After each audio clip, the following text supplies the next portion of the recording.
very good afternoon to one and all.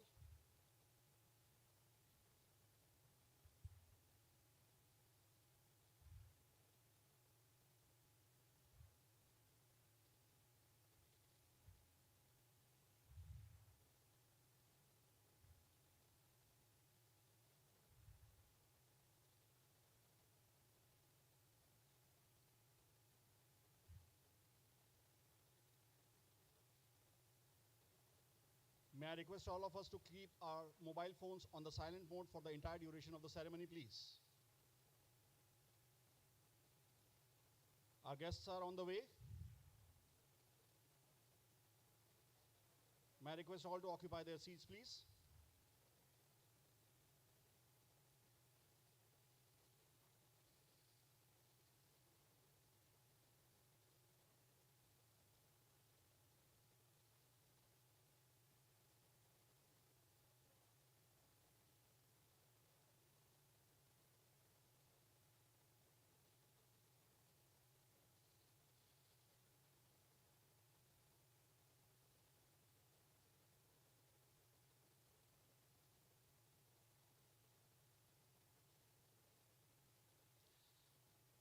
Ladies and gentlemen, please join me in welcoming our chief guest, Padma Vibhushan Dr. R.A. Mashelkar, and our esteemed members of Board of Management of JK Lakshmipat University. May I request Dr. Dheeraj Sanghi, Vice Chancellor JKLU, to escort our chief guest to the dais. I also request our Honorable Pro-Chancellor, Shri H.P. Singhania, and Pro-Vice Chancellor, Professor Ashish Gupta, to kindly occupy their seats on the dais.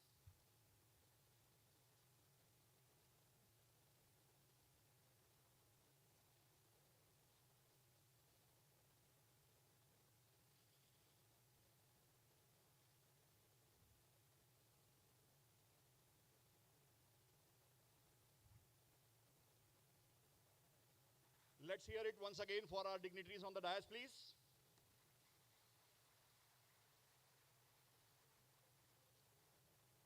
Thank you. Esteemed chief guest on the occasion, Padma Vibhushan Dr. Raghunath Anant Mashelkar, respected members of the Board of Management, JKLU, members of the Academic Council and Board of Studies, JKLU, guests and invitees, friends from media and press, parents, students, colleagues, and ladies and gentlemen, a very good afternoon to all of you. On behalf of the JKLU fraternity, I, Dr. Ashwini Sharma, feel privileged to welcome you all to the 8th edition of JKLU Laureate Award ceremony and the Harishankar Singhania Memorial Oration. Before continuing with the proceedings further, may I request the dignitaries on the dais to light the ceremonial lamp and invoke blessings of Goddess Saraswati.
Thank you, sirs. In the words of Madame Curie, nothing in life is to be feared. It is only to be understood. Now is the time to understand more so that we may fear less. Ladies and gentlemen, it is indeed a moment of pride for all of us to have a stalwart of the stature of Dr. Mashelkar with us on the occasion. In fact, I feel compelled to say that, sir, we are blessed to have this lifetime opportunity to understand it from you and to get rid of all our fears and doubts. Thank you, sir. With these words, may I request Shri H.P. Singhania, Honorable Pro-Chancellor JKLU, to extend a floral welcome to Dr. Mashelkar.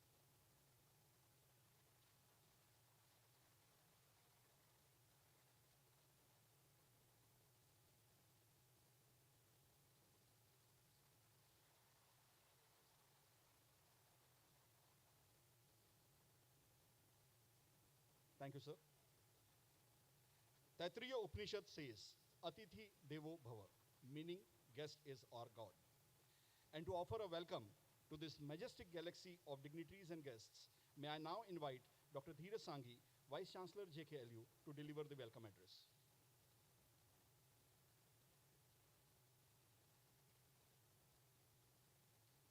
Thank you, Ashwini.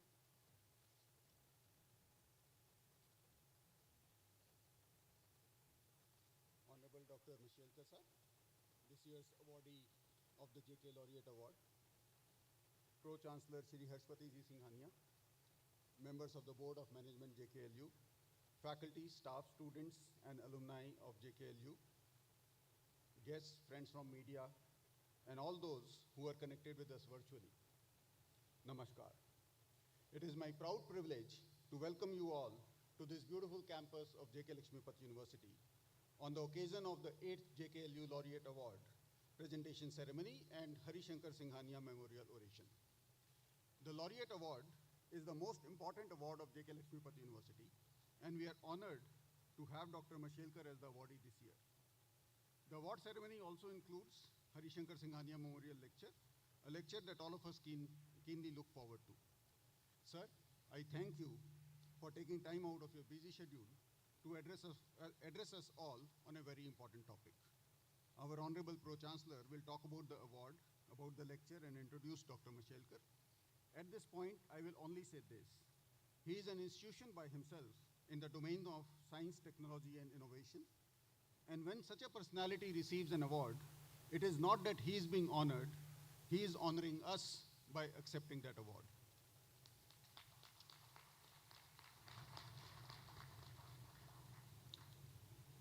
Since many people in the audience may not be fully aware of the magic that is happening in this small university, let me take this opportunity to share some information about our university, sir. JKLU was established in 2011 through an act of Rajasthan legislature. It is a philanthropic initiative of the 125-year-old JK Group. We offer high-quality education in engineering, management, and design. Design is our newest domain. The Institute of Design was established in 2019, while the other two institutes were set up in 2011. Our programs are very innovative. The focus is not just on getting a job, but preparing for a successful lifelong career.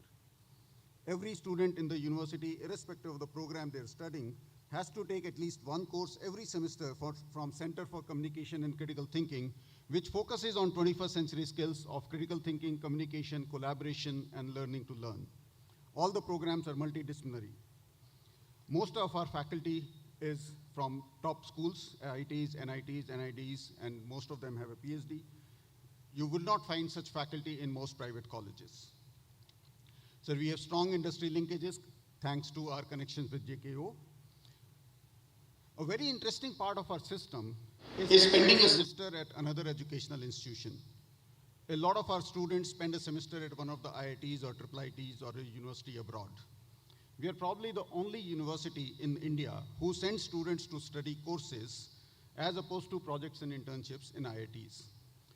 And I'm not sure how many of the people in this audience know that the first IIT to accept our students was IIT Gandhinagar. The board of IIT Gandhinagar had approved a proposal to allow students of other colleges to spend a semester at IIT. And guess what? The person who was chairing the board at that time was none other than Dr. Mashelkar.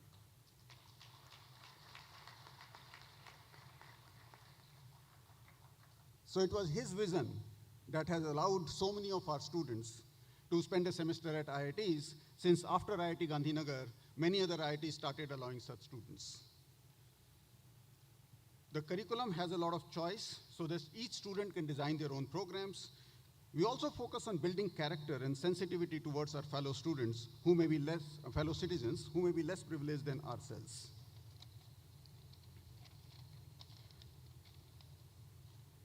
We are glad to say that in our journey, we are helped by a large number of people from both academia and industry, who have agreed to be in various bodies of the university, like Academic Council, Board of Studies, Board of Management. We see a lot of Board of Management members here today because we had a meeting in the morning.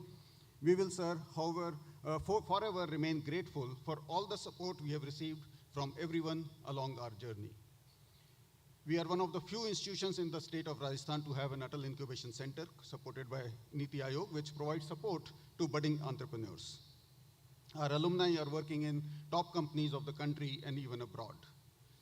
We have a vibrant student campus with a large number of clubs and sports. We have one of the best placement records amongst the private sector universities. All this resulted in accreditation by NAC with an A grade last year. We are able to do all this and much more and still keep our fees low and provide very generous scholarships, particularly to students from underprivileged backgrounds, thanks to strong philanthropic support from JKO. As we grow, our aspirations are also growing, and we want to be counted as one of the best multidisciplinary university, not just in Rajasthan, but in India. We continue to invest in upgrading our infrastructure and recruitment of best manpower. We are about to launch a new MBA program, which will be positioned in the top few MBA programs of the country. Our design school is already considered among the best, even when compared with NIDs and IITs. Sir, our vision is to be one of the most innovative universities in the world, and with the blessings of our chancellor and support of everyone in the board of management, we are on the path towards achieving that. At the end, let me once again welcome Dr. Mashelkar and everyone in the audience to this very important function. Jai Hind.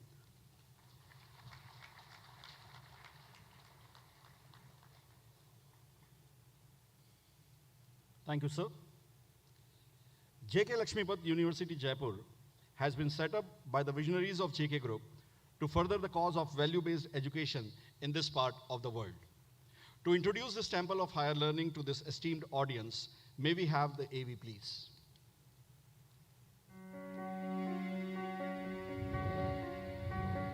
In a world where knowledge is readily available, the wisdom to innovate is the key to leadership.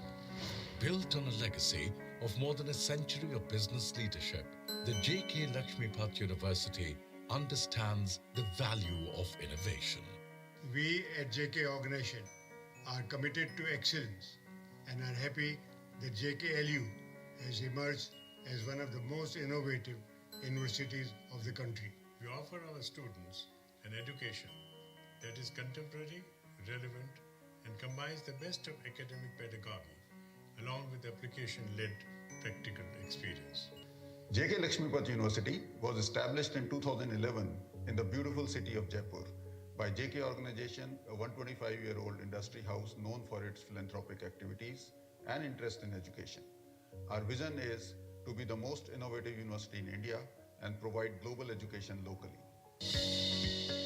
Situated next to the fast-growing metro city of Jaipur, the lush green campus, complete with a contemporary architecture, showcases a philosophy of openness and connectivity. With one of the best teacher-to-student ratios, ergonomically designed classrooms, and curricula designed by seasoned academics and industry experts, the JK Lakshmipat University offers an unmatched environment conducive to learning. What we are trying to do here is develop this basic ability to learn and collaborate with others here. Coming from an industrial background, the university has built strong industry collaborations. This allows it to balance its robust academic temper with the actual on-ground industrial demands. The university offers numerous courses designed by its seasoned academics in close consultation with industry experts through its 3 institutes. The Institute of Engineering and Technology is fast emerging as a hub of excellence with numerous research projects in the technologies of the future. The Institute offers a large number of combinations and options for multidisciplinary majors, minors, and concentrations in computer science and engineering, mechanical engineering, experiential learning focused MBA, designed to help students become creative problem solvers. The Institute of Design at the university prepares the students to become original, imaginative, and resourceful designers by exposing them to multifarious disciplines like technology, business, people, society, and culture.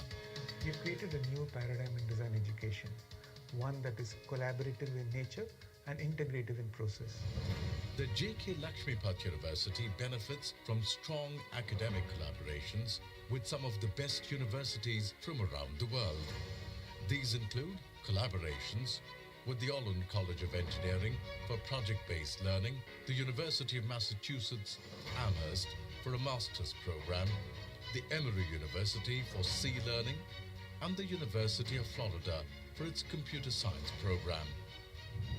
While these international collaborations allow the students to develop a global outlook, JKLU's exchange programs with the best Indian institutes help them look at alternative approaches to problem solving.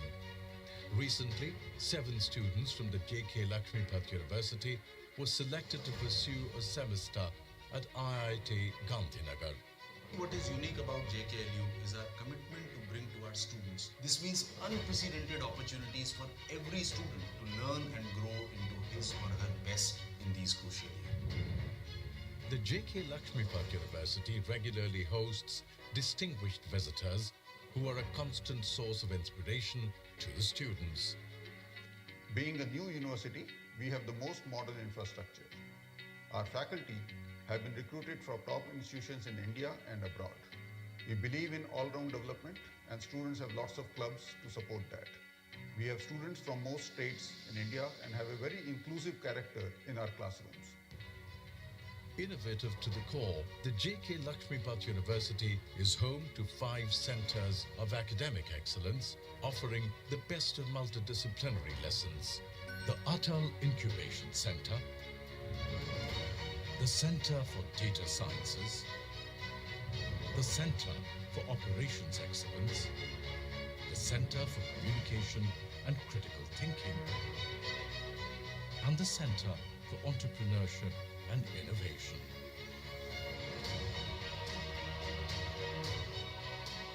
The campus at the JK Lakshmipat University is buzzing with action even beyond the classrooms.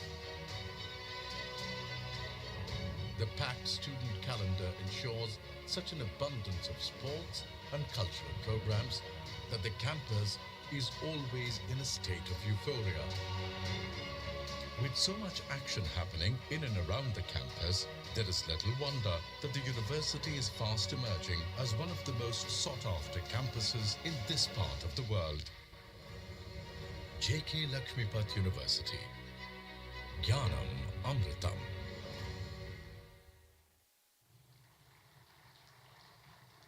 Thank you very much. JKLU Laureate Award was instituted by the university way back in 2014 to honor the persons of distinction and admirable repute for having contributed significantly to the development of the society.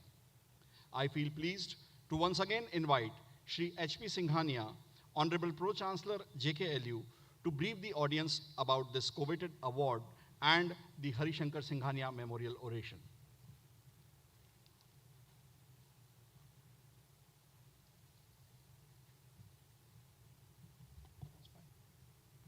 Thank you. Dr. Mashelkar ji, members of the Board of Management of JK Lakshmipat University, Vice Chancellor Dr. Dheeraj Sanghi, Pro VC Shri Ashish Gupta, esteemed guests, students, faculty, and staff of JKLU, ladies and gentlemen, and all those gathered here, a very good afternoon to all of you. It gives me immense pleasure to welcome you all on this momentous occasion of the 8th JKLU Laureate Award ceremony and the Harishankar Singhania Memorial Oration. A very warm welcome to Dr. R.A. Mashelkar, who has kindly consented to receive the JKLU Laureate Award and deliver the Harishankar Singhania Memorial Oration. Thank you, sir. Dr. Mashelkar, as you all know, is a very well-known person globally for his pioneering research in polymer science and engineering, exceptional and transformative leadership of major Indian R&D institutions, and has played a key role in stewarding the intellectual property movement in India. He is also a dominant force in shaping India's science, technology, and innovation policies in the post-liberalized era of India. He served as Director General of CSIR, which is the Council of Scientific and Industrial Research, with 38 laboratories for over 11 years. He has also been President of the Indian National Science Academy and Chairman of National Innovation Foundation. In recognition of his pioneering research contributions, he has been honored with multiple awards globally. A few of them are the prestigious Fellow of Royal Society, Foreign Fellow of US National Academy of Science, as also engineering, Foreign Associate of American Academy of Arts and Science, and Fellow of US National Academy of Inventors, etc., to name a few.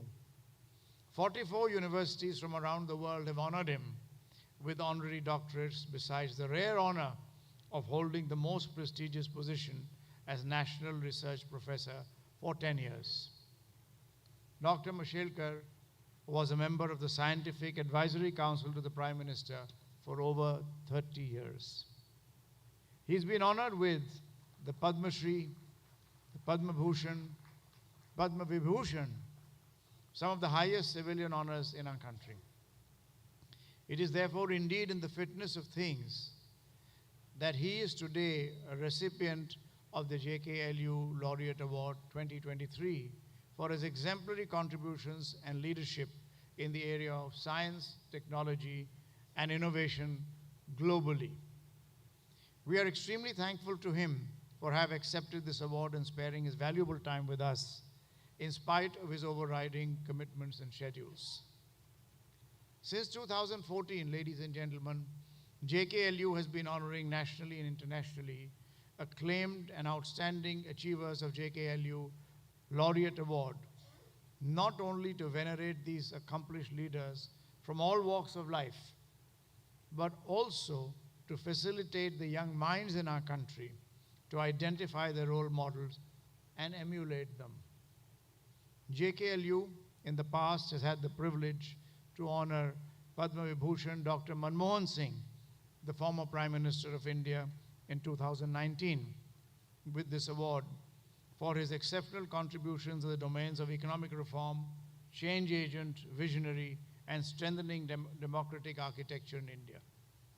We also conferred this award on Bharat Ratna Shri Pranab Mukherjee in 2018 for his exemplary achievements in the domain of public service, governance, and nation building.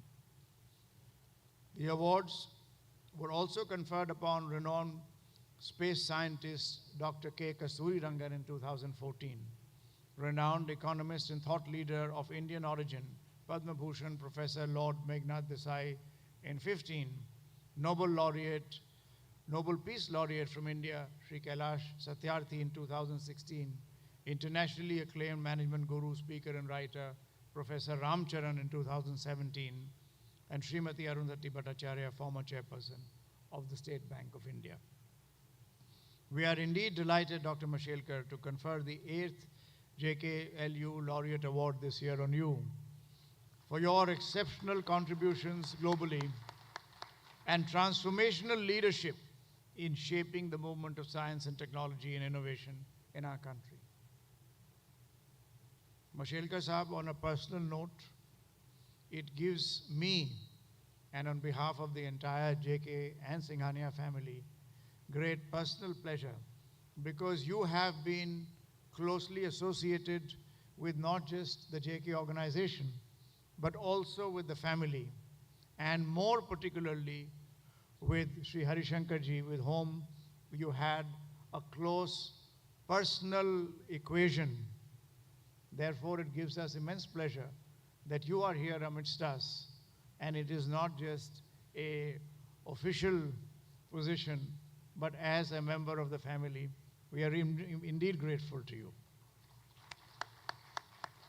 Ladies and gentlemen, the Harishankar Singhania Memorial Oration that shall follow is an annual lecture series in the fond memory of our illustrious founder Chancellor, Sri Harishankar Singhania, to catalyze the youth of our country in understanding the nuances of great achievements and learn from the leaders themselves. Padma Vibhushan Sri Harishankarji was a highly respected industrial leader, as well as a personification of achievements of the human spirit in many walks of life. As the prime mover of JK organization, he served our industrial conglomerate as its president for more than 3 decades. Amongst his many achievements was being the president of the International Chamber of Commerce, headquartered in Paris, for 2 years. He was also honored by the King of Sweden with the highest Swedish award, the Royal Order of the Polar Star. He was chairman of the Board of Governors of IIM Lucknow for a term spanning over 15 years and was the main architect in building it to the level of the top 4 leading management schools of our country. Today, ladies and gentlemen, the topic of oration by Dr. Mashelkar is leapfrogging to pole vaulting, creating the exponential entrepreneurs.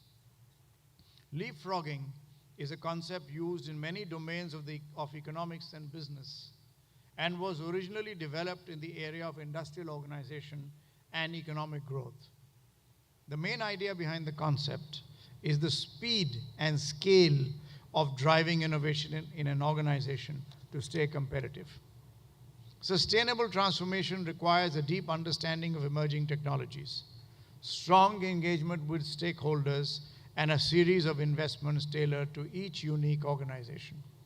Therefore, leading organizations need to think holistically and strive for both speed and scale. When an organization is transforming, it can either add value or it can create new opportunities. Dr. Mashelkar, through his book, Leapfrogging to Pole Vaulting, Creating the Exponential Entrepreneurs, has converted much needed hope into reality. With optimism through the 3 E's: energy, environment, and employment. The four elements of STEP: society, technology, environment, and policy. And 7 elements of assured: affordability, scalability, sustainability, universality, rapidity, excellence, and distinctiveness innovation framework. Sir, the JK organization, with more than 138 years of reputed and diversified corporate and social presence, is deeply committed to excellence. The group is driven by a mission to serve society with integrity, fairness, and trust. Through the Lakshmipat Singhania Education Foundation and other non-profit entities, JK organization has been strongly committed towards nation building, particularly through their contribution in the fields of education, healthcare, social welfare, and infrastructure development, both in rural and urban areas. We at JK organization feel proud that we have been making a substantive contribution to the education sector in India for more than 100 years. Even before independence, JK organization started building several education institutions which became prominent centers of learning over a period of time. Some, and only some, examples are the Johari Devi Girls Inter College in Kanpur, the JK Institute of Applied Physics and Technology, Allahabad, the JK Institute of Sociology and Human Relations, Lucknow, to name just a few. Continuing this focus, the JK organization has set up a total of 62 education institutions at various levels, that is, at schools, colleges, vocational institutes, and university over the years. Under our CSR initiatives across the group, we have been doing adult literacy programs which have transformed the lives of more than 1 lakh illiterate women and have made them functionally literate. Our footprint covers, our CSR footprint covers 17 states, 100+ districts, 2,200 villages, 5.5 lakh households, and has impacted 2.2 million children, women, and men of this country.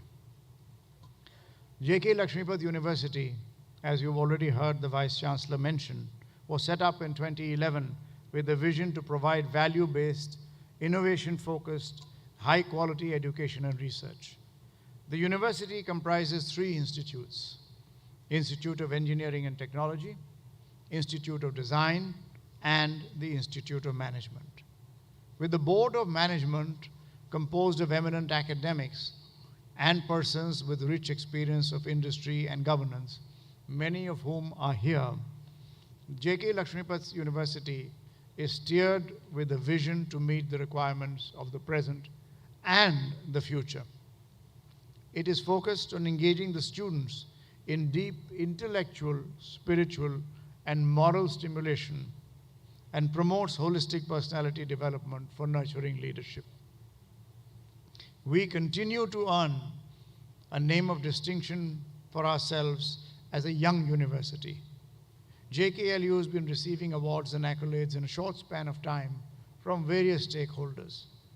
It has been ranked the 3rd in India and the 1st in Rajasthan in the list of the most promising future-ready universities by Education World. After being selected by Niti Aayog as one of the 3 academic institutions in Rajasthan, as the Vice Chancellor already mentioned, and among the 72 selected across the country, out of more than 2,700 applicants, JKLU has established the Atal Incubation Center to promote and nurture startups in business and technology. I am happy to tell you that to date, 55 startups have commenced, out of which 15 startups' valuation is more than 15 crores. Besides grooming good quality, employable youth for national building, we are committed to imparting values of caring for people, integrity, including intellectual honesty, openness, fairness, and trust, and commitment to excellence among our graduating youth, all core values of the JK organization. Ladies and gentlemen, I once again welcome you all on this occasion, and I request you to be enduring friends of JKLU. Please feel free to share with us any thoughts or suggestions in making JKLU an edifice of learning. Before I conclude, I urge our youth to seize the opportunities that lie before you and build our great nation with pride. I can only say that many of us in this audience would believe and would wish that we were younger, with the immense opportunities that have opened up and the amount of achievements that we can get and build for this new country. With these words, I would urge you to listen to the words from Dr. Mashelkar and see how you can be a model youth for the nation. Before I conclude, I would like to quote Pearl S. Buck, who said, and I quote, "The young do not know enough to be prudent. The young do not know enough to be prudent, and therefore they attempt the impossible and achieve it generation after generation." Unquote. Thank you.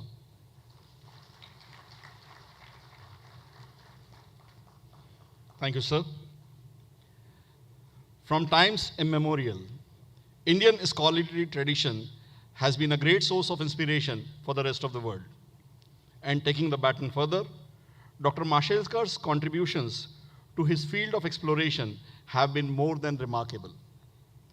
As already illustrated by our esteemed Pro-Chancellor, Shri H.P. Singhania, Professor Mashelkar's works, with many of his radical findings, have made him a true and global thought leader.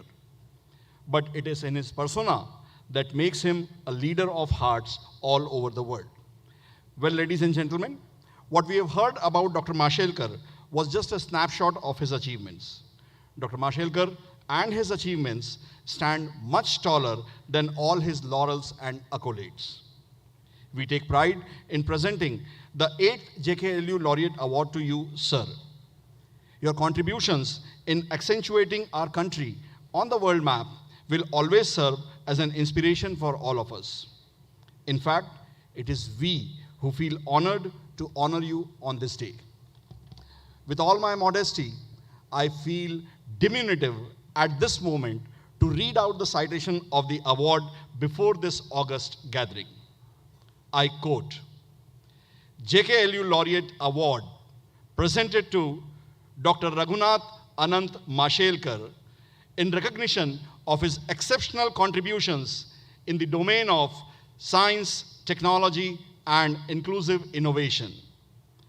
Dr. R.A. Mashelkar is an internationally acclaimed thought leader who influenced science, technology, and innovation policies globally through his pioneering efforts on global IPR systems and Gandhian engineering.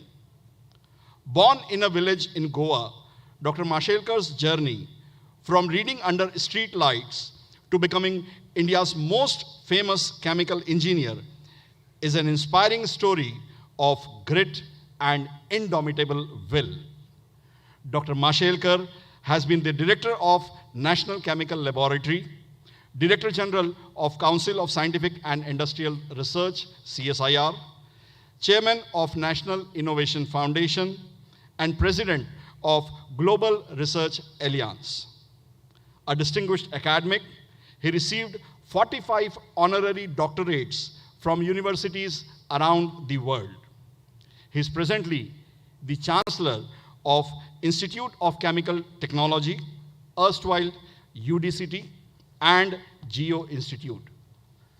Dr. Mashelkar demonstrated global leadership while drafting the Pretoria Declaration on Global Knowledge Pool for Global Good.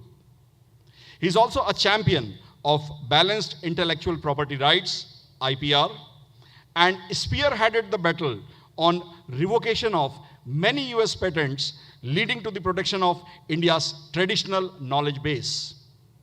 He also promoted innovation in the corporate world and is the only scientist to have won the JRD Tata Corporate Leadership Award. Dr. Mashelkar was a member of the Scientific Advisory Council to the Prime Minister of India, set up by successive governments for 30 years. In recognition of his significant contributions, he was conferred with the Padma Shri in 1991, Padma Vibhushan in 2000, and Padma Vibhushan in 2014. His achievements and contributions will continue to inspire young minds to explore limitless excellence. Dated Jaipur, 14th April 2023, signed Chairman, Board of Management. Unquote. Well, ladies and gentlemen, the moment has arrived, and I feel privileged to invite our Honorable Pro-Chancellor, Shri H.P. Singhania, to present the 8th JKLU Laureate Award to Padma Vibhushan Dr. Raghunath Anant Mashelkar. I also request our Vice Chancellor, Dr. Dheeraj Sanghi, and Pro-Vice Chancellor, Professor Ashish Gupta, to join him in doing the honors. Let's hear it.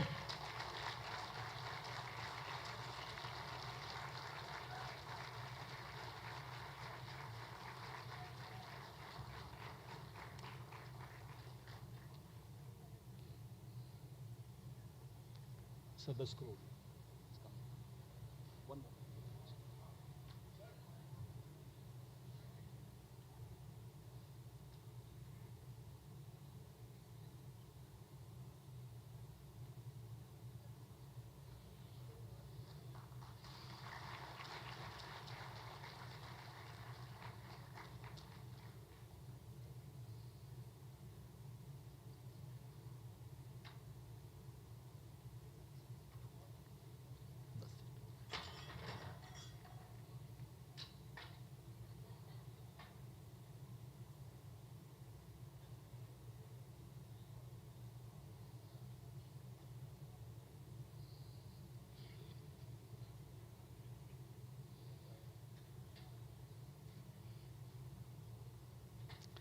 Thank you, sirs.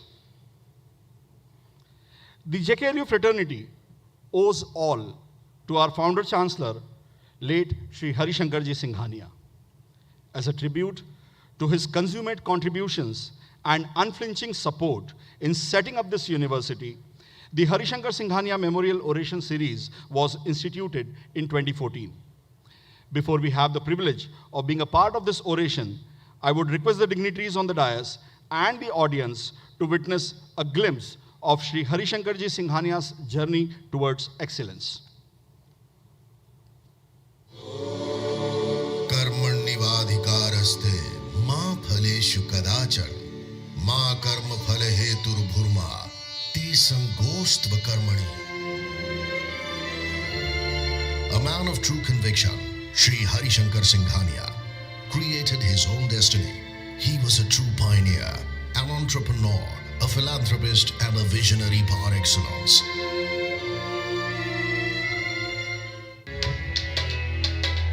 15th August 1947 was not only an important day in Indian history, but it also marked the birth of a future industrialist. It was on this day that a young lad of 14 found his way in the visitors' gallery of the Parliament by innovative means.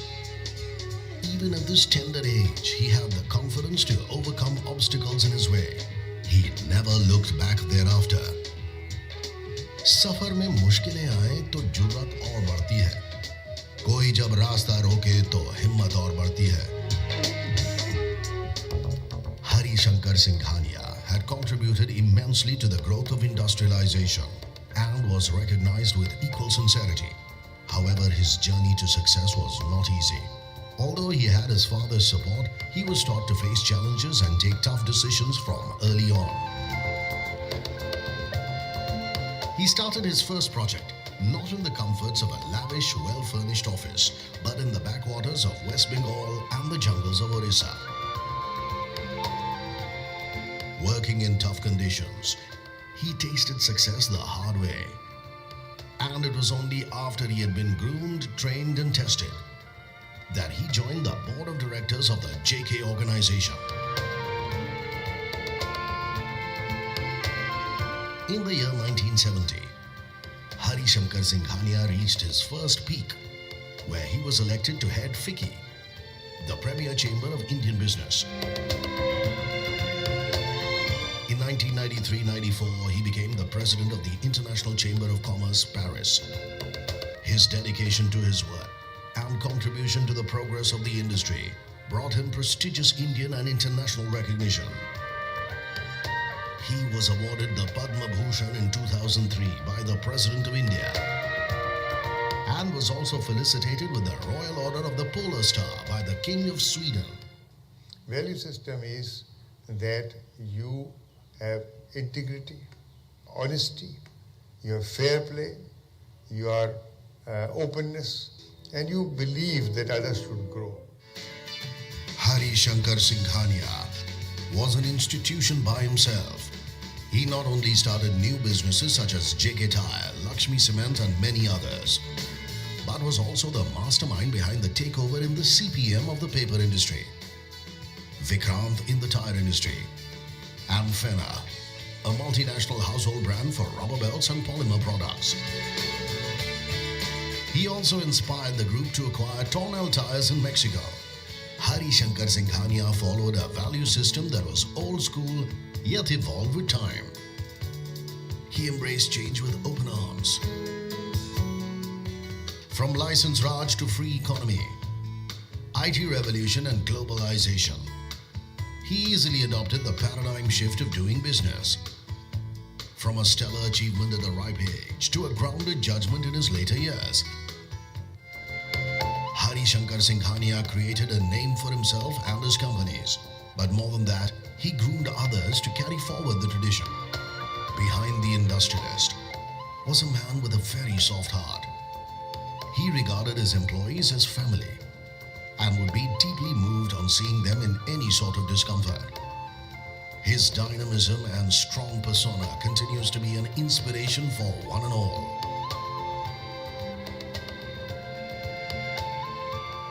हजारों सालों साल नरगिस अपनी बेनूरी पे रोती है, बड़ी मुद्दत से होता है चमन में दीदाए वार पैदा। Hari Shankar Singhania, 20th June 1933 to 22nd February 2013.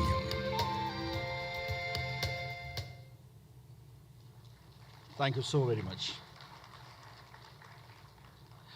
Well, ladies and gentlemen, the moment has now arrived to be a part of the 8th Harishankar Singhania Memorial Oration, and for delivering it on the theme, leapfrogging to pole vaulting, creating the exponential entrepreneurs, please join me in inviting Dr. Mashelkar.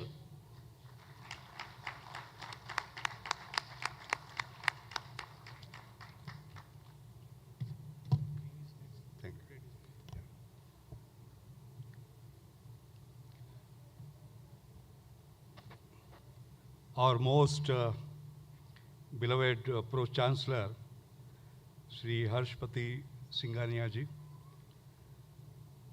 Honorable Vice-Chancellor, Professor Dheeraj Sanghi ji, distinguished dais, distinguished members of the Board of Management, distinguished invitees, young students, teachers, parents that I see in the audience, ladies and gentlemen. May I first of all say how humbled I feel to receive this honor. When you see the list of icons, we have received this award, the presidents, the prime ministers, the Nobel laureates. You know, I truly feel humble, and I must say how grateful I am for doing me the honor. I really accept this in all my humility. I also felt very touched when you talked about me as a member of the family.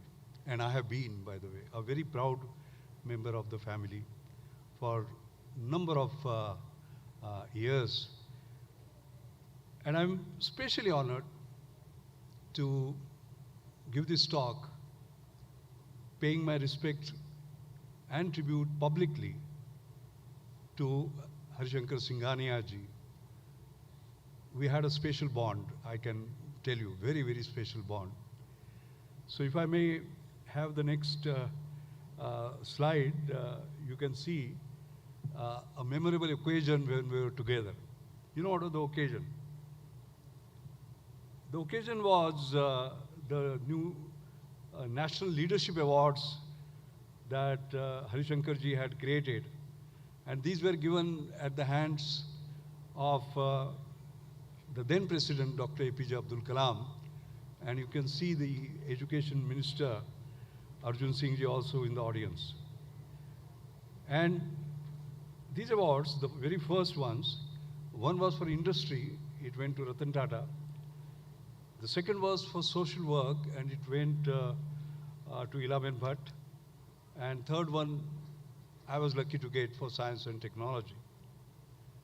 And I can assure you that it was Harishankar ji's love and affection for me because of which I got the first award. Because later on, I myself became a member of the selection committee, and we chose people who are 10 times better than me. I can assure you, this is not humility, this is true, including Professor Sena Rao, Bharat Ratna, whom we consider as not just guru, but super guru. So I must sort of place this on record. I must also narrate a couple of other instances where we came through. It was just mentioned that he was the president of International Chamber of Commerce. And I was the director of NCL at the time. He was the president, and I remember getting an invitation from him to represent India in a big summit that was going to be held in Hong Kong. And there was going to be a panel discussion among the leaders of science and technology. For example, Minister of Science and Technology, Mr. Habibi, who later on became the president of Indonesia, was one of them. The Minister of Science and Technology of China was one of them. And he did me the honor to represent India at the time. I will never forget that. These were very early days. You know, as director of NCL, I was very young at that time. Later on, I remember when Prime Minister Narasimha Rao and Chancellor Kohl of Germany created what was called as the Indo-German Consultative Committee. And both of us served on that committee. You know, there were different representatives. I came from science and technology, he came from industry, and there were others. And it was very interesting. One meeting used to be held in Delhi, one meeting in Bonn. And there, the deliberations of this committee, which happened very, very frankly, just a two-page document will go only to the Prime Minister and to the Chancellor, nobody else. And I remember his wisdom showing up in those meetings. And I must also gratefully acknowledge when I became the DG of CSR, we have the CSR Society, and the Prime Minister is the chairman, president of that. And I remember Hari Shankarji serving on the society and guiding us on the way forward for CSR. And I can go on and on and on, but most important was the personal bondage that we had. The number of visits that I had to your home and the hospitality that I have enjoyed, I can never forget. And I will never forget that whenever I left, Hari Shankarji was such a human being. He would come himself outside, you know, to see me off. You know, some of these memories, they're just bouncing over as I think about him. So thank you very much. Let me talk about the power of exponential, because the word exponential I'll be using again and again. Now, what you see here is when you go linearly, you go almost flat, and then there is a point of takeoff where you become exponential. You start doubling up, let us say, rather than moving linearly, and you can see the kind of growth that you have. So I like what Peter Diamandis had shown in his book on the exponential, where he says if you take 30 linear places, you know, 1 meter each, you will find that you will reach 30 meters. 1 meter, then 1 meter, then 1 meter, etc. But if you take 30 exponential steps, that means you keep on doubling up. The first step is 1 meter, the second is double of that, 2 meters, the third is double of that, 4 meters, etc. And you can have 26 trips around the world if you do that. So that is the difference between linear and the exponential.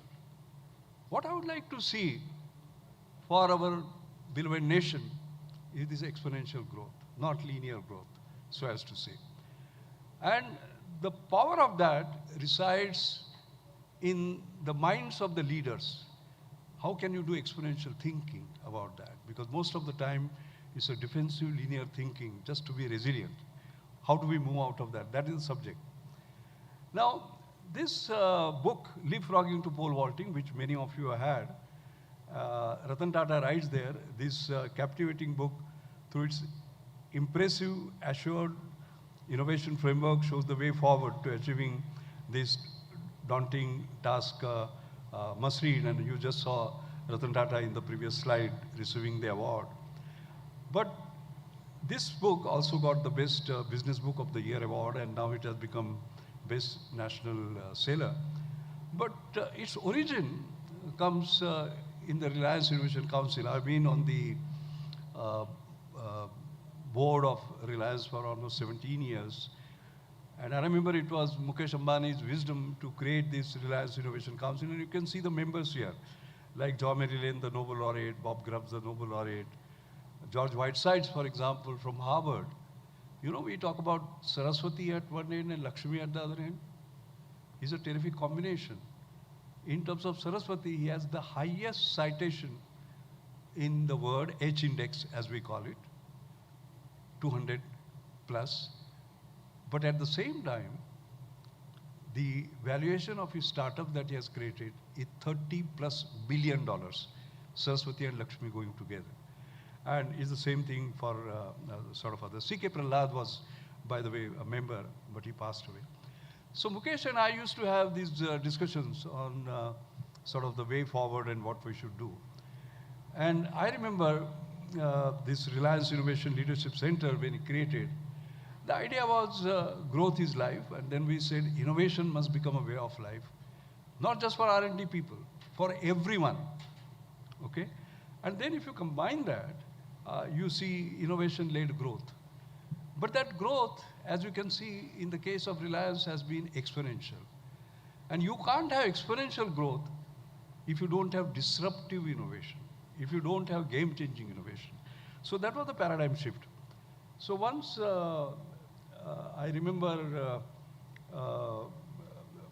he and I were talking, and he said, "Doc, we must leapfrog." So I asked him, "Do you know why the frog leaps?" He said, "I don't know." I said, "The frog leaps because he's afraid of the predator. He's afraid of the enemy and jumps a few feet and again a few feet." Do we want to do that? Or do you want to pole vault? The size of the pole is the size of our aspiration.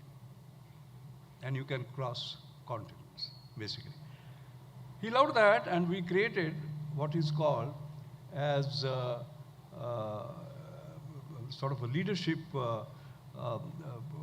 in terms of getting, let's say, top 25, 30 young people who can think beyond the realms of possibility, making impossible possible. What did we do? We had some, overall, over a period of time, we had 100 innovation leaders, finally, who will pole vault and not just leapfrog. They were given massive opportunity through grace initiative.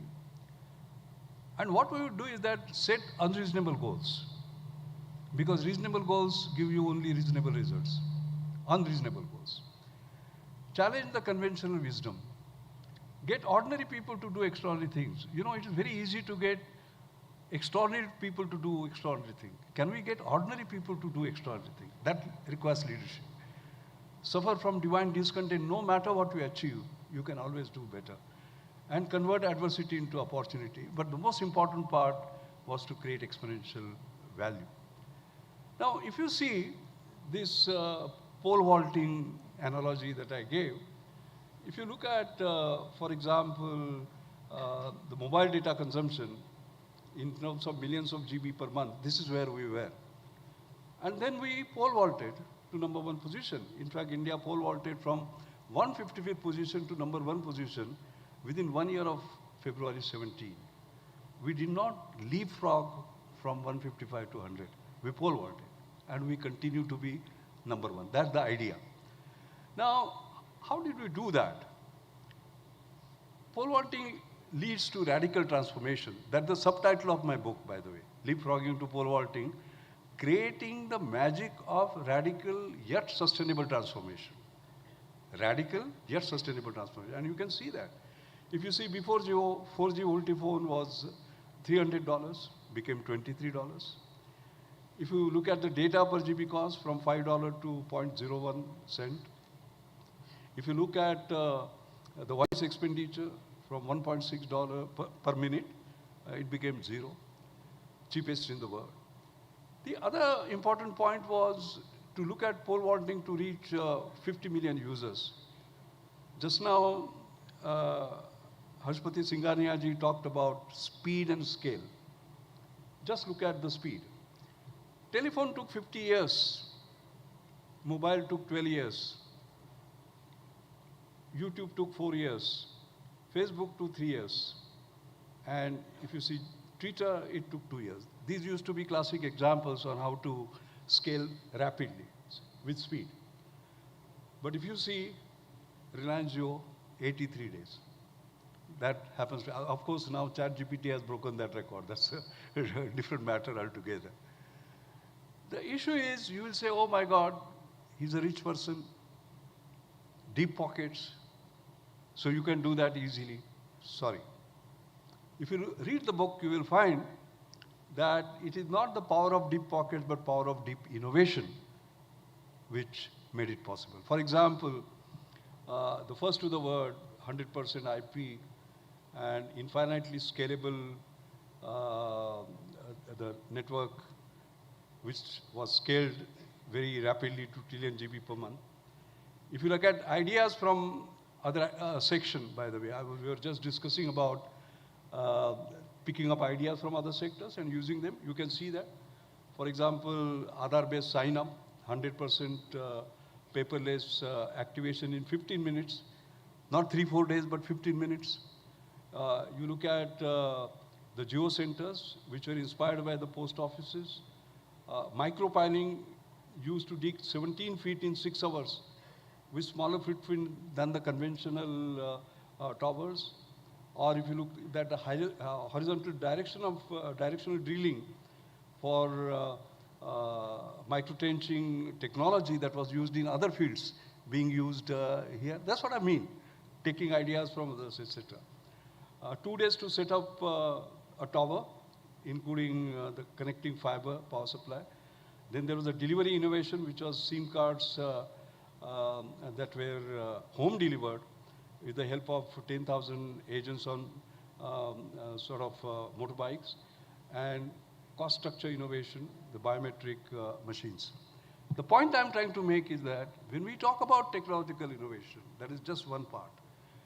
There is what is called as a business model innovation, system delivery innovation, workflow innovation, etc., etc. And you have to combine that. So that is a hallmark of exponential entrepreneurship, exponential thinking. That's the point I'm trying to make. Now, what are the characteristics and impact of exponential innovation? I think the first is that such innovation does not lead to renovation. Renovation is 10% change, okay?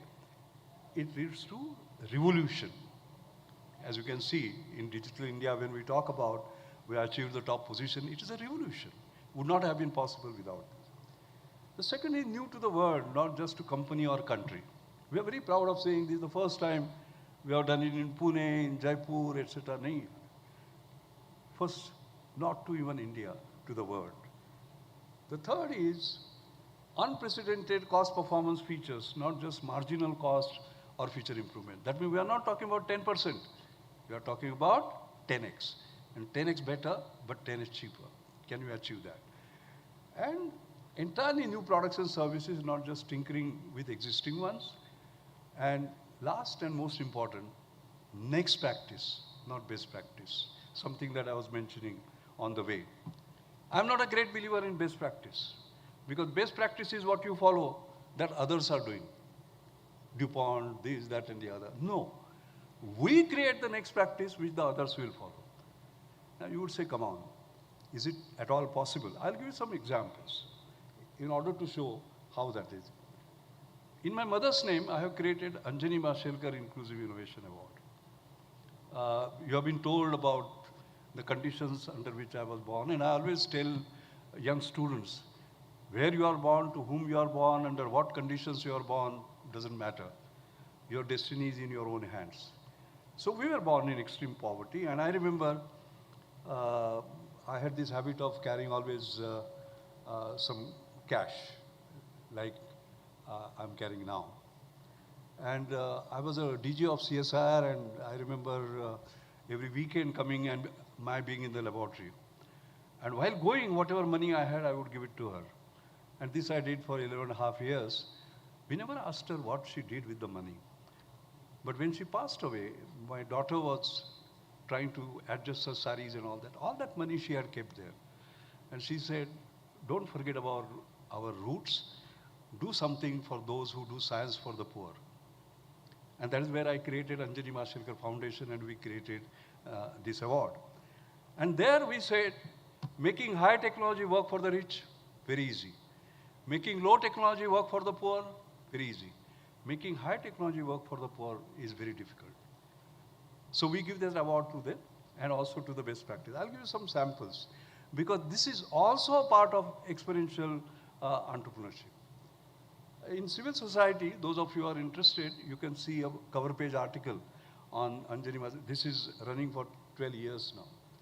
So you can see here, rupees 10 for a hemoglobin test, rupees 5 for an ECG test, $1 for a breast cancer screening. Looks impossible, but this has all happened. Look at this non-invasive hemoglobin test by Mishkin Ingawale. what is the best practice? What is the next practice? Best practice is invasive with needles. This is with non-invasive. You don't take the blood. Best practice is cost per test is say 150, 200 rupees. This is just 10 rupees. Now, he created the best practice by creating this Touch HB, which had all this high technology. Photoplethysmography, spectrophotometry, advanced software. So that became the best practice. But what you have to do is that you have to displace your best practice by creating the next practice again. So he created the next practice, but he replaced it by creating something which is sensational. He created a camera which captures the picture of conjunctiva and uses the method of reflexes photometry to find the hemoglobin content. Imagine the transformative power of this. Women die in villages by anemia because the low hemoglobin content, subcritical, is not known. Why? Because they don't give blood. Okay? Okay, don't take the blood. And you can use what he has developed, Touch HB, where you have to use your finger and so on and so forth. But easier than that, you place a camera.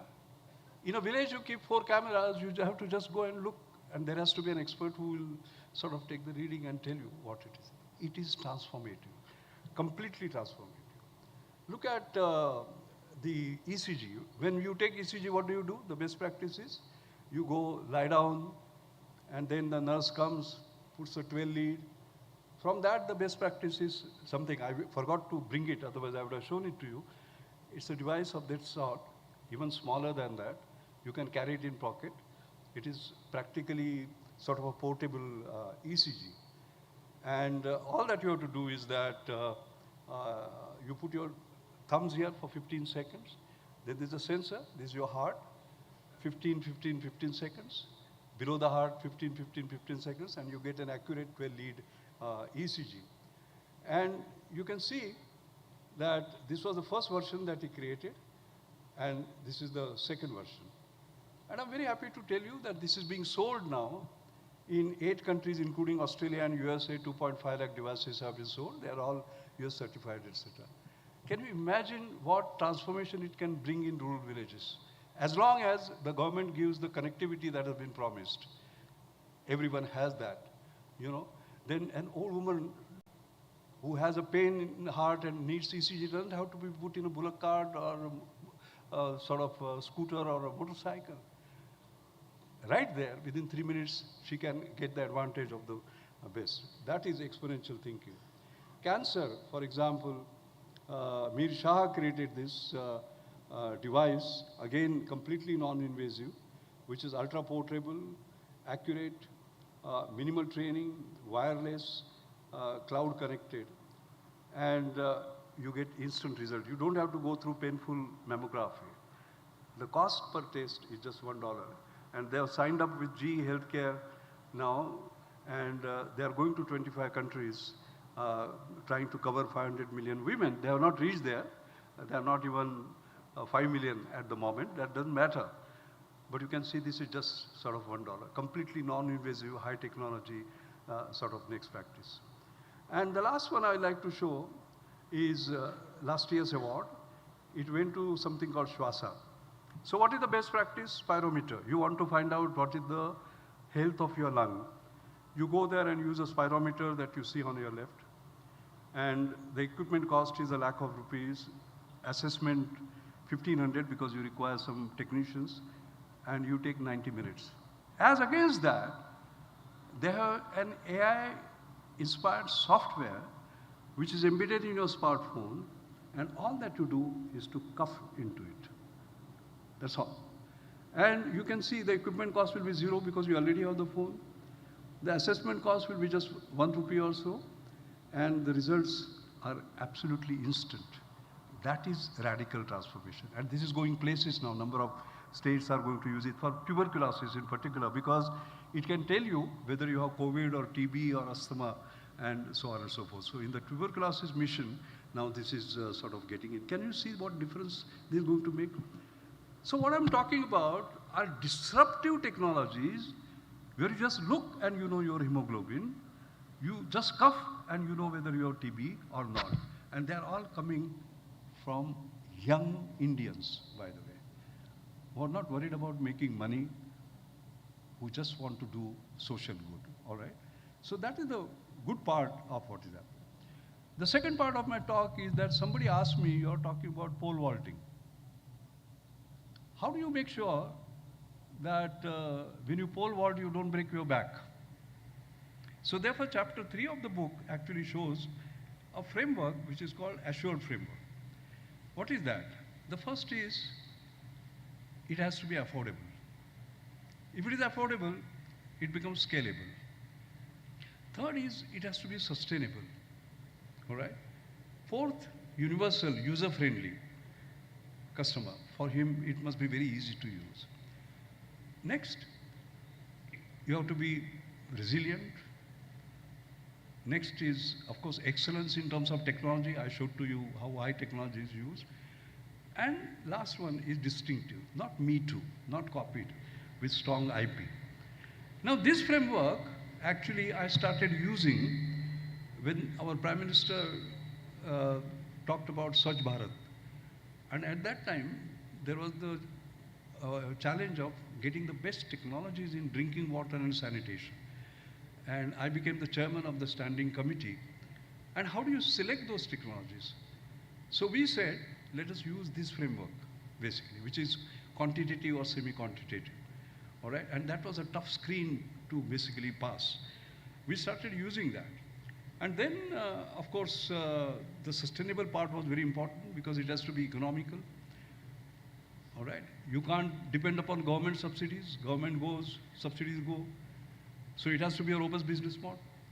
Second, it has to be meeting the environmental requirements. If anything is not green, it will not work. Finally, society must accept it. If society doesn't accept it, it goes. And can change with policy. Regulations, for example, regulation change, and you can certainly go down the drain. And actually, in the book, you will find these companies.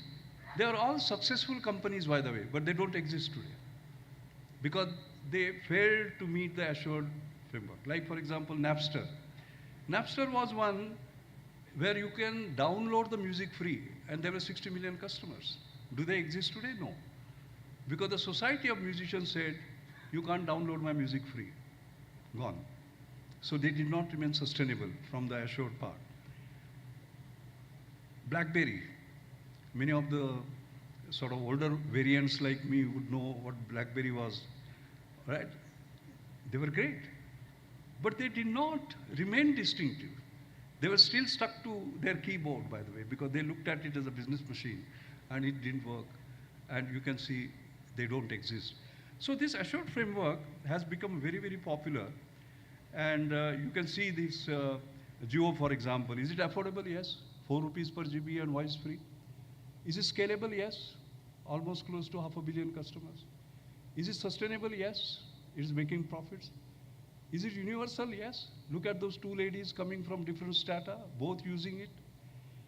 Is it rapid? Yes. I showed to you how fast they moved. Is it excellence? Yes. 4G LTE was given, by the way, not 2G, not 3G. And is it distinctive? Yes. You can see that. But on the other hand, you can see even great companies like Google Glass. It was distinctive, it was excellent, but it was not affordable, very expensive. And therefore it did not scale. It was not sustainable because society did not accept it. When you are wearing a Google Glass and I'm talking to you, you don't know whether you are downloading what I'm saying. You enter a cinema theater, you don't know whether you are downloading a cinema or whatever. And actually they failed. So you will find the case studies being described in our book. The Assured Enterprise of the Year award has also gone, because we talk about startups. It went to Bombay Management Association has created this award. You can see me giving it to Zerodha, 2023 winner, and you can see how that matrix is being used to actually map. This is the Assured evaluation summary. In fact, many startups now are wearing t-shirts saying that, are you sure you are assured? Because the fact that you are assured one day does not mean you are assured the following day. And you do the mapping. I'm mentioning this because I saw your wonderful incubator, I saw your wonderful startups start using such a matrix. In fact, education, research and innovation is going to be the key for any world-class institution, and so will it be for this institution, and you are already moving up very, very rapidly, as I could see. And I think a framework like this, which you introduce, will go miles, so as to say, in taking it forward. And actually, this is mapping by innovation ecosystem. You can see it is being used even in Australia, in Monash University. The venture centers are using it. Tata Consultancy Services is using this. Startups, accelerators, some of the ministries have started using it. I will send more details about the assured framework and try to see how this can be incorporated, including in your business management courses and so on and so forth, etc. That's very important. So it is not just important to think exponentially, but the execution and to remain assured, to remain sustainable becomes equally important.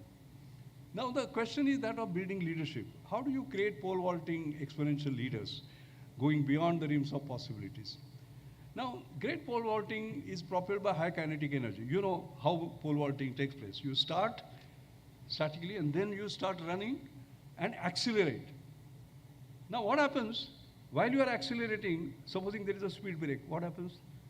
You lose speed, you have to go back, start again. So there are speed breakers. What are those? The speed breakers, due to risk-aver mindset, for example, any new idea, what happened? Yeah. Any new idea that comes, first response is too risky. The second is, suppose it fails. We are always afraid of failure. The third is, what happened? There is some challenge.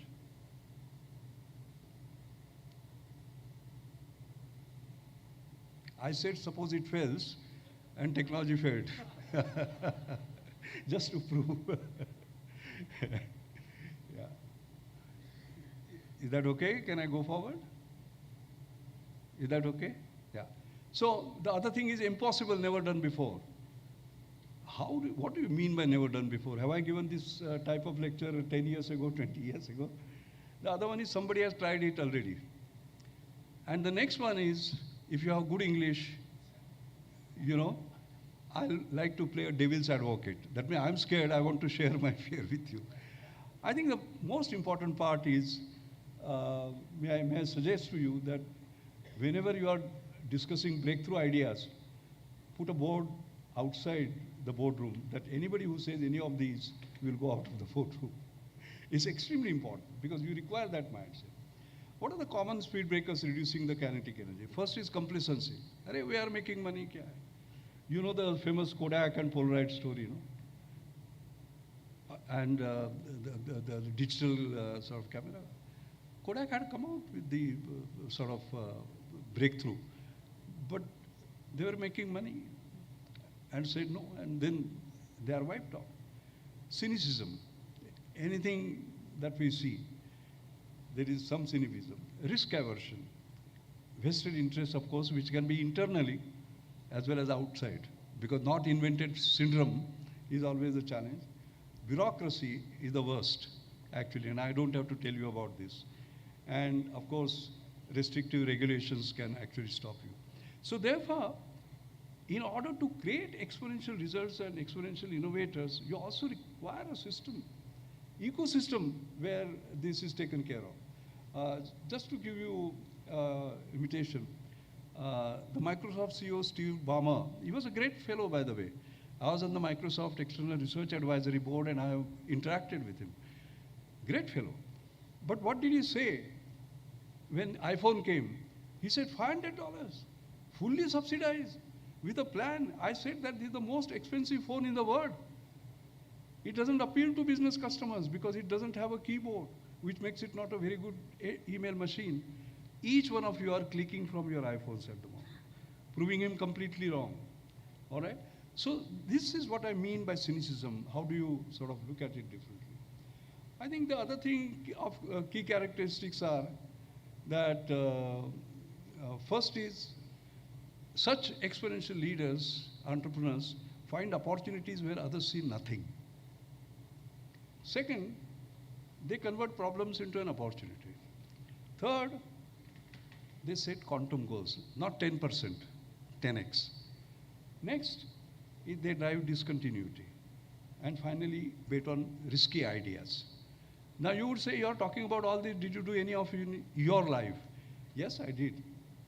And that is something special about pole vaulting. They do not know that it cannot be done. And they see what everyone else sees, but think of what nobody else thinks. These are the characteristics. So when we build innovation leadership, it is extremely important that we build leadership in terms of such exponential thinkers.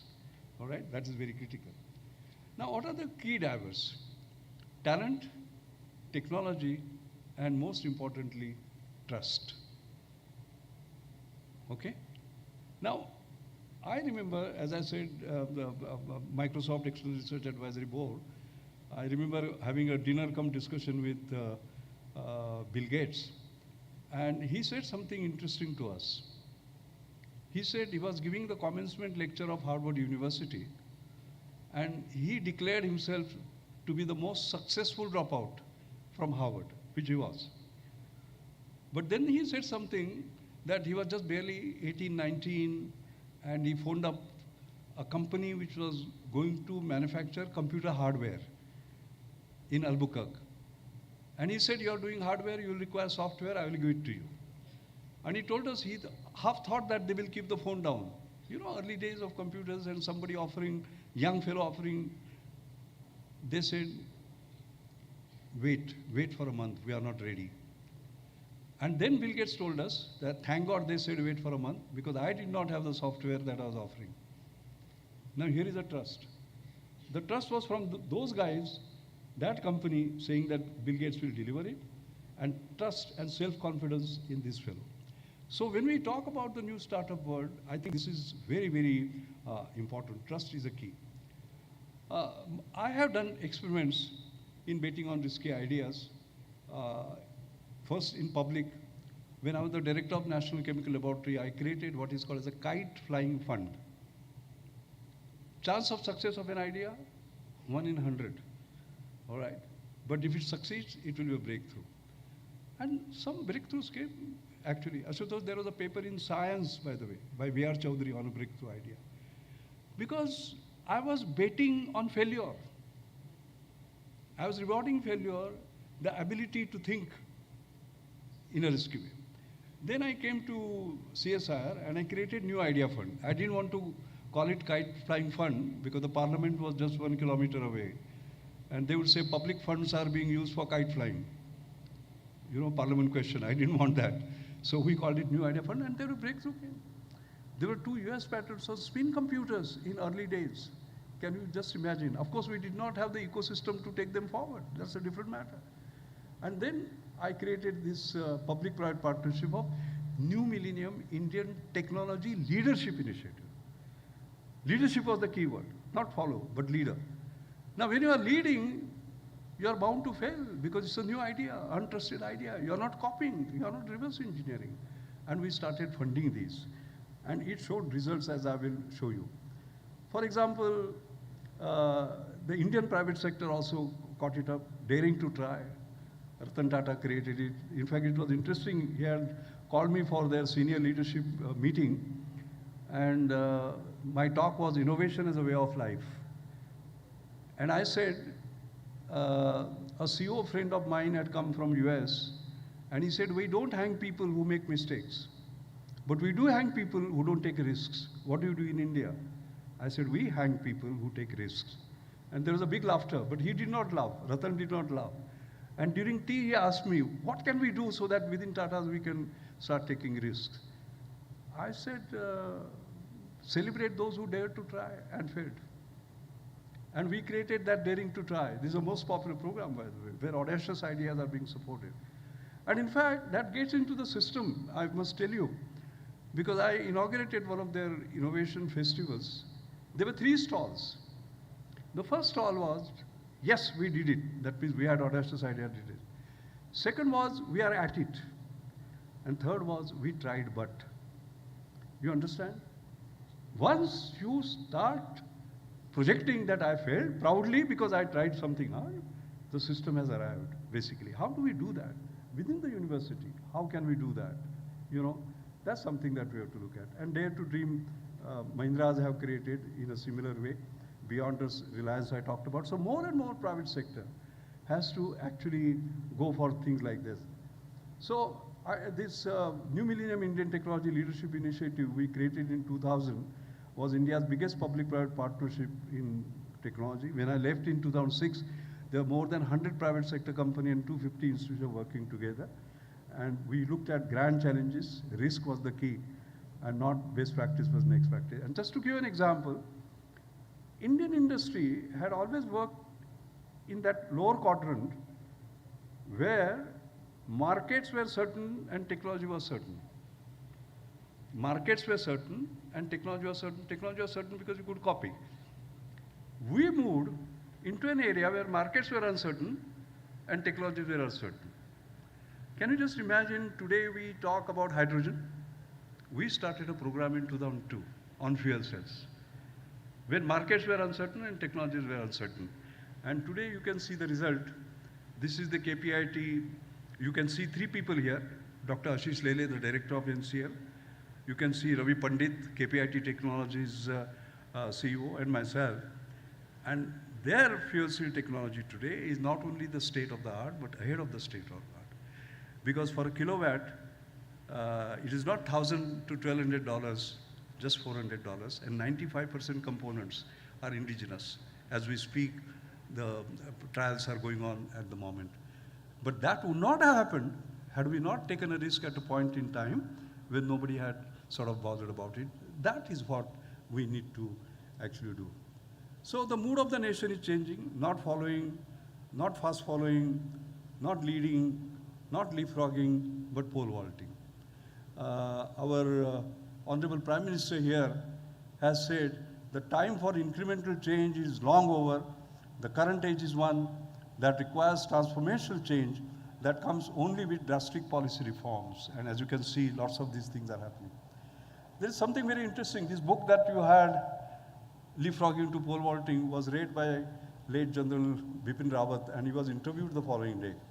It's very interesting. You listen, it is there on the YouTube. You first listen to his first 5 minutes, where he said, time has come to move from leapfrogging to pole vaulting for a nation. And the question is, are we doing it? Yes. How did India pole vault towards fastest LED penetration, 0.2% in 88% in 7 years? That's a world record, by the way. And this ESL became the biggest catalyst for the LED revolution, and they have brought India on the global solid-state lighting map. The technology got adopted in 6 months, while it should have taken 5 years. And as a result of the ESL program, the LED bulb is now cheaper than bread. And I remember Piyush Goyal, because I chaired the Earth Care Awards, he was chairing, he was the chief guest and saying that we'll do demand aggregation. So 9-watt bulb from $7 came to $1. And then of course system delivery and the rest of it. India has done it by that thinking. Technology was not ours, policy was ours, and that made a change. Or you see now, we are pole vaulting to highest real-time digital payments ahead of US, China, and everybody sort of based together. We have done that. Look at startups, for example. India produced more unicorn startups in 2021 than all previous years put together. And here is the good news. Until 2016-17, we had 1 unicorn per year. 1 unicorn, as you all know, is $1 billion market cap. In 2021, we almost had 1 unicorn per week. Almost. As a scientist, I must be precise, there were 44, not 52, but almost. And that is because of the digital transformation that we have had, all right? That's what one means, not leapfrogging, but pole vaulting. And I remember I happened to be the chairman of the New Energy Council, where we have words, some of the best like Mr. Solar. You see here Martin Green, who has 90% of the solar photovoltaic has its PERC technology, passive emitter rear cell technology, people like that. And we have some very, very audacious plans. And one of the audacious plans that came out in my talk with him in Asia Economic Dialogue is 111, producing 1 kilogram of green hydrogen for $1 within 1 decade for 1 billion people. It's almost like geoification, as you can quite clearly see. That is exponential leadership. That is exponential entrepreneurship, and that's what we actually need. Let me just end by a bit of an advertisement. My book, Experiment, is being launched on 24th of April, as you can see. I have written this book. My co-author is half of my age, by the way. You can see Harsh there. So we brought different things to the table, and this is getting launched. The important part about that, again, an exponential, not incremental. How do you bring exponential improvement? By merging the parallels. That means taking sort of ideas from a completely unrelated sector. Like, for example, Ford. He was inspired by the sort of looking at slaughterhouse and how assembly line worked there, and he used that. Slaughterhouse has nothing to do with car manufacturing, but he brought it together, and how that can happen. And you talked about interdisciplinarity today in the board, and very right, actually, converging the disciplines, etc. That is going to be very important. I would end by, when I got the JRD Tata Corporate Leadership Award, I had ended my lecture by saying that finally 1999 should be the year where we should launch a powerful national innovation movement to propel us into the next millennium. The I in India should not stand for imitation and inhibition. It must stand for innovation. The I in IIT must stand for innovation. The I in industry, the I in CSR, the I in every individual must stand for innovation. And I'd ended by saying it is only this innovative India that will signal to the rest of the world that we are not a hesitant nation, unsure of our place in new global order, but a confident one that is raring to go and be a leader in the community of nations. So that is our dream, building an Atmanirbhar Bharat with Atma Vishwas and with exponential led accelerated growth. I'd like to end the lecture now. I just celebrated my 80 years, 1st January. I'm now 81. So there is a lot that I have learned in my 80 years, sometimes by succeeding, many times by failing. So I will just share 5 lessons from that, particularly for the young audience. The very first is aspirations are your possibilities. Target next practice, not best practice.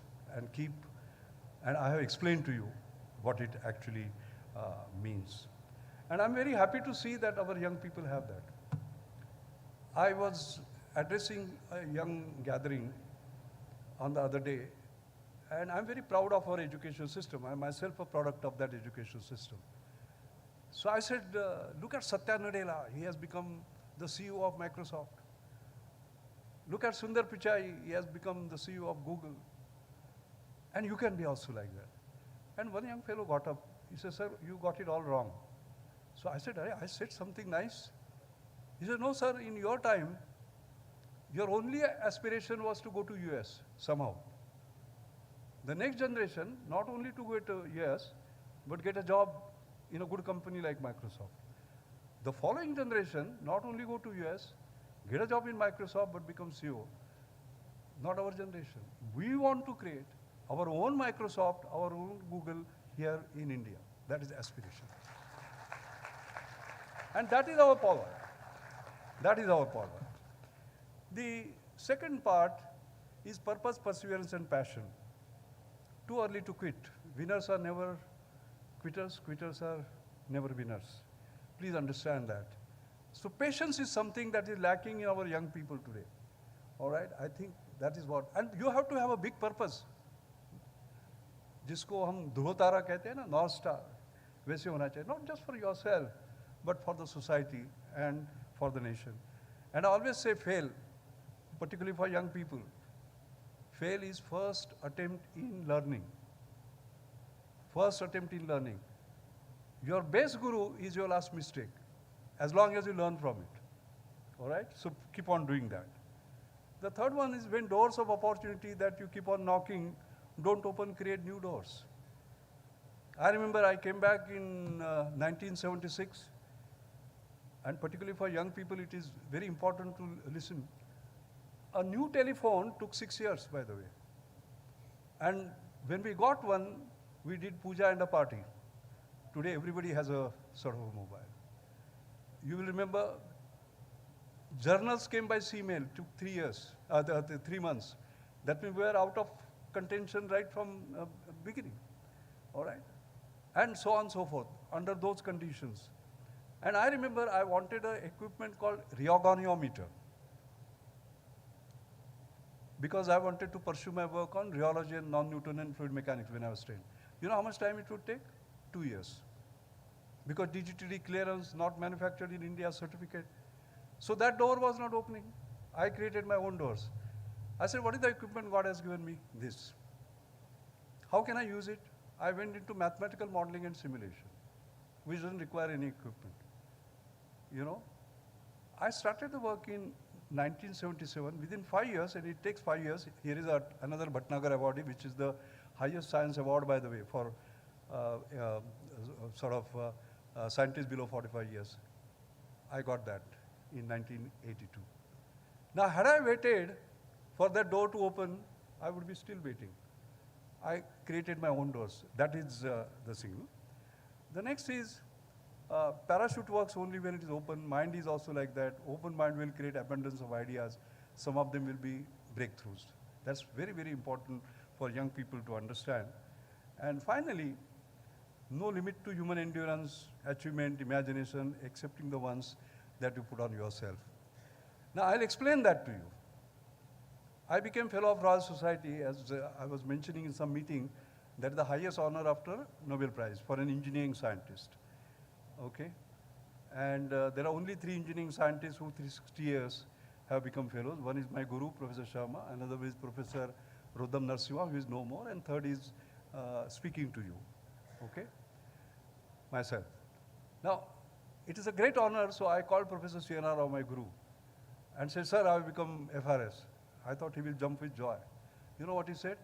Not bad. Then I got some other honors, you know, like American Academy of Arts and Science. There I was 7th, by the way. There also he said, not bad. Then I saw 3rd and 7th doesn't work for him.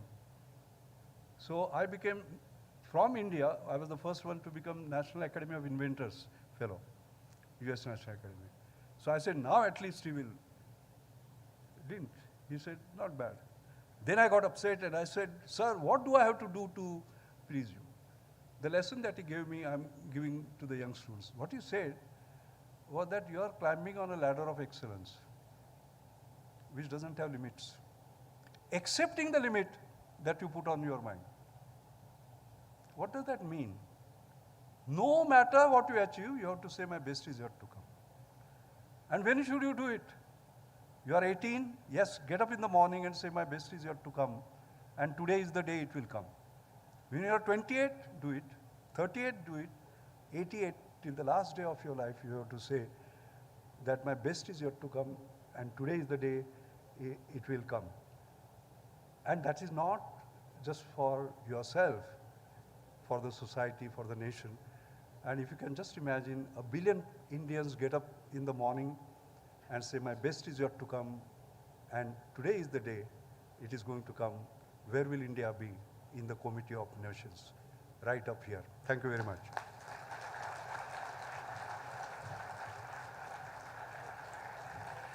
The best for our audience has already arrived.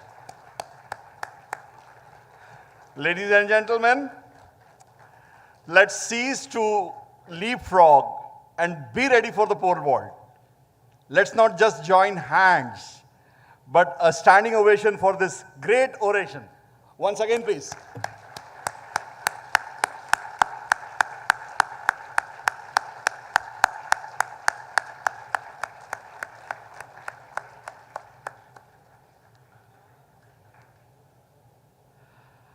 Thank you very much, sir, for enlightening us with your intellect and more so by your wisdom. We feel truly learned and more blessed after this oration. Thanks for guiding us on what the future holds for us and how we can create it today. Your address will certainly go a long way in inspiring all of us over here in moving ahead, in fact, in pole vaulting and striving for excellence. Thank you once again, sir. I now request Professor Ashish Gupta, Pro Vice Chancellor JKLU, to propose a vote of thanks.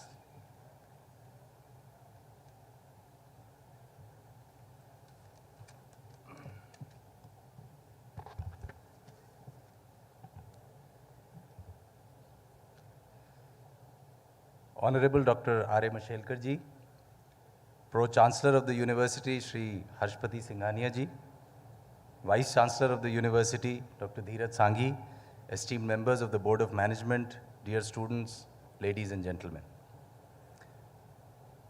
It is my pleasure, indeed a pleasure, to propose a vote of thanks on behalf of JKLU and my own behalf on this auspicious occasion. It's an honor to thank Dr. Mashelkar, one of the most eminent scientists India has had, a global thought leader who has and continues to shape the development of science, technology, and innovation culture in India, who has inspired, and today was a great example, continues to ignite the minds of young scientists, students, and innovators. We are really thankful to you, sir, for taking time out from your extremely busy schedule and accepting our humble recognition. We are also extremely grateful to you for having delivered the Hari Shankar Singhania Memorial Oration. Sir, your address will remain a great source of inspiration for everyone in the audience here for all times to come. It will particularly motivate the youth to open their eyes and mind to the opportunities to make a difference, to aspire to take on the mantle of leadership and to pursue the path of excellence. And I'm sure this will push all of us and them well beyond what we perceive as our capability and set higher benchmark for ourselves. On this occasion, on behalf of JKLU, I wish to thank all our esteemed guests who have graced this occasion. My special thanks to the media for their support to JKLU in all its endeavors. I would also like to thank the faculty, staff, and students of JKLU for their efforts in organizing this very prestigious event. I now request all of you to please stand up for the national anthem to mark the close of this function. Thank you. Jai Hind.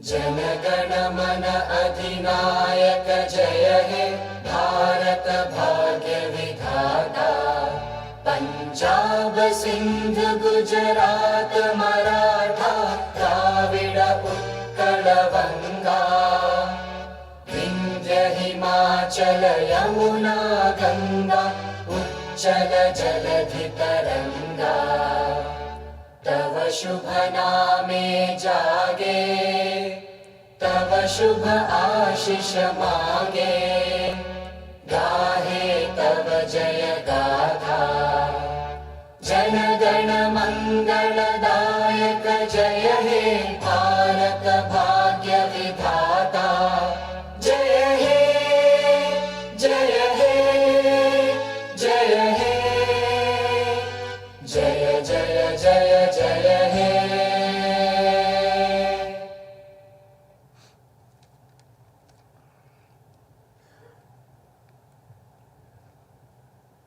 Thanks to one and all.